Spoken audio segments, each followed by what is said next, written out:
തേജസ് MK-1A എത്തുന്നു. ലഘുയുദ്ധ വിമാനം വികസിപ്പിക്കുക എന്ന ലക്ഷ്യത്തിലേക്ക് നീങ്ങുകയാണ് ഇന്ത്യയുടെ അടുത്ത നേട്ടം. ആകാശ യുദ്ധത്തിൽ ശത്രുവിന്റെ യുദ്ധവിമാനങ്ങളെ തോൽപ്പിക്കുക, വ്യോമാധിപത്യം സ്ഥാപിക്കുക. ഈ രണ്ട് ലക്ഷ്യങ്ങൾ കൈവരിക്കാൻ സഹായിക്കുന്ന ആദ്യ തേജസ് MK-1A എന്ന യുദ്ധജെറ്റ് ജൂണിൽ തന്നെ HALന്റെ അഥവാ ഹിന്ദുസ്ഥാൻ എയറോനോട്ടിക്കൽ ലിമിറ്റഡിൽ നിന്ന് നാസിക് പ്ലാന്റിൽ നിന്ന് പുറത്തിറങ്ങും എന്നാണ് വിവരങ്ങൾ. ഇന്ത്യയുടെ ലഘുയുദ്ധ വിമാനം LCA ലൈറ്റ് കോംബാറ്റ് എയർക്രാഫ്റ്റ് സ്വന്തമായി വികസിപ്പിക്കുക എന്ന പദ്ധതിയിൽ ഏറ്റവും വലിയ നേട്ടമാണ് ഈ വരവ്. ഇതിന്റെ പ്രത്യേകതകളെക്കുറിച്ച് പറയാം. ബ്രഹ്മോസ് എന്ന അപകടകാരിയ മിസൈലിന്റെ പുതുതലമുറ മോഡൽ രണ്ടെണ്ണമെങ്കിലും തേജസ് MK-1Aയിൽ ഘടിപ്പിക്കാനാകും. ഇതോടെ തേജസ് MK-1A ശത്രുപാളയത്തെ തകർത്ത് തരിപ്പണമാക്കുന്ന ആയുധമായി മാറും. പക്ഷെ ഭാരം കുറഞ്ഞ ബ്രഹ്മോസ് NG എന്ന പുതുതലമുറ ബ്രഹ്മോസ് എത്താൻ ഇനിയും കാത്തിരിക്കേണ്ടി വരും. 2026 മാത്രമേ പുതുതായി വികസിപ്പിക്കുന്ന ബ്രഹ്മോസ് NGയുടെ യുദ്ധവിമാനത്തിൽ ഘടിപ്പിച്ചുകൊണ്ടുള്ള പരീക്ഷണം നടക്കൂ. തേജസ് MK-1A വിമാനത്തിന്റെ ഭാരവും അതിനുള്ളിലെ ഇന്ധന ഭാരത്തിനും പുറമെ 5300 കിലോഗ്രാം വരെയുള്ള ഭാരം വഹിക്കാൻ ശേഷിയുണ്ട്. ഒരു പുതുതലമുറ ബ്രഹ്മോസിന്റെ ഭാരം 1360 കിലോഗ്രാം മാത്രമാണ്. 3000 കിലോമീറ്റർ ദൂരപരിധി, 16000 മീറ്റർ ഉയരത്തിൽ പറക്കാം. HALന്റെ ബംഗളൂരുവിലെ 2 പ്ലാന്റുകൾക്ക് പുറമെയുള്ള ഇന്ത്യയിലെ മൂന്നാമത്തെ HAL പ്ലാന്റാണ് നാസിക്കിലേത്. ലൈറ്റ് കോംബാറ്റ് എയർക്രാഫ്റ്റ് വിഭാഗത്തിൽപ്പെടുന്ന ഇവ ഭാരം കുറഞ്ഞ വിവിധ റോളുകൾ നിർവഹിക്കാൻ കഴിയുന്ന യുദ്ധവിമാനമാണ്. എയർ ടു എയർ യുദ്ധവിമാനത്തിന്റെയും കരയിൽ നിന്നും ആകാശത്തേക്ക് തൊടുക്കുന്ന യുദ്ധവിമാനത്തിന്റെയും സ്വഭാവ സവിശേഷതകൾ തേജസ് MK-1Aയിൽ സംയോജിപ്പിച്ചിട്ടുണ്ട്.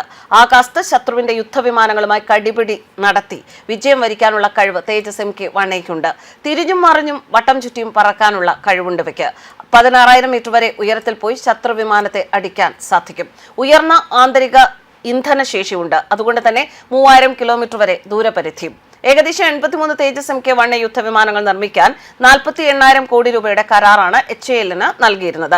ഇന്ത്യൻ വ്യോമസേന അവരുടെ കരുത്തുകൂട്ടാൻ ആകാംക്ഷയോടെ കാത്തിരിക്കുന്നവയാണ് ഇന്ത്യയിൽ തന്നെ നിർമ്മിക്കുന്ന തേജസ് MK-1A എന്ന ലഘു യുദ്ധവിമാനം. HAL നേരത്തെ തന്നെ നിർമ്മിച്ചു വരുന്ന തേജസ് യുദ്ധവിമാനത്തിന്റെ കുറെ കൂടി മെച്ചപ്പെട്ട പതിപ്പാണ് തേജസ് MK-1A. മെച്ചപ്പെട്ട ഇലക്ട്രോണിക് യുദ്ധ സംവിധാനം ഉണ്ട് എന്നതാണ് ഒരു പ്രത്യേകത.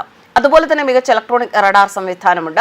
അസ്ത്ര, ഡർബി എന്നീ ബിയോണ്ട് വിഷ്വൽ റേഞ്ച് അഥവാ കാഴ്ചയ്ക്കപ്പുറമുള്ള ദൂരങ്ങളിൽ ആക്രമണം നടത്താവുന്ന മിസൈലുകൾ ഇതിന്റെ ചിറകിൽ ഒളിപ്പിക്കാം. 2026 മുതൽ പുതുതലമുറ ബ്രഹ്മോസ് 2 എണ്ണം ഇതിൽ ഘടിപ്പിക്കാനാവും.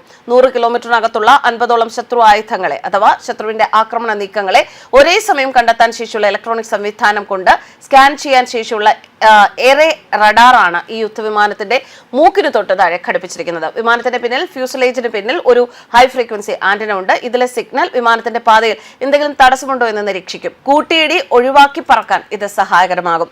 നാസിക്കിൽ നിന്നെത്തുന്ന തേജസ് MK-1A ഇന്ത്യൻ വ്യോമസേനയുടെ മുൻനിര ആക്രമണത്തിന്റെ കുന്തമുനയാവും. ഇതിന്റെ ഉൽപാദനത്തിന് ഇനി സ്പീഡ് കൂടും. പൂർണ്ണമായും ഇത് എത്തിക്കഴിഞ്ഞാൽ പഴയ കാലത്തെ MiG-21 പൂർണ്ണമായും ഇന്ത്യൻ വ്യോമസേന ഉപേക്ഷിക്കും. 2019 പാകിസ്ഥാനുമായുള്ള യുദ്ധത്തിൽ ആകാശത്ത് യുദ്ധവിമാനങ്ങൾ തമ്മിൽ നടന്ന ആ ഒരു ഏറ്റുമുട്ടലിൽ ഇന്ത്യയുടെ വിംഗ് കമാൻഡറായ അഭിനന്ദൻ പറത്തിയിരുന്ന MiG-21 നിലം പൊത്തിയിരുന്നു. MiG-21 കാലഹരണപ്പെട്ട സാങ്കേതിക വിദ്യയാണ് ഉപയോഗിച്ചിരുന്നത്. ഓപ്പറേഷൻ സിന്ദൂരിൽ തേജസ് MK-1 ഉപയോഗിച്ചിരുന്നു. ഇവ പാകിസ്ഥാന്റെ യുദ്ധവിമാനങ്ങളുമായി നേരിട്ട് ഏറ്റുമുട്ടിയിരുന്നില്ല എങ്കിലും ആകാശത്ത് മികച്ച മേധാവിത്വം ഉറപ്പാക്കിയിരുന്നു.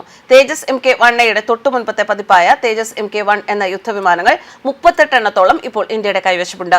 F404 എഞ്ചിനുകൾ ലഭിക്കാത്തതുമൂലം തേജസ് MK-1Aയുടെ ഉൽപാദനം ഇഴഞ്ഞു നടക്കുകയാണ്.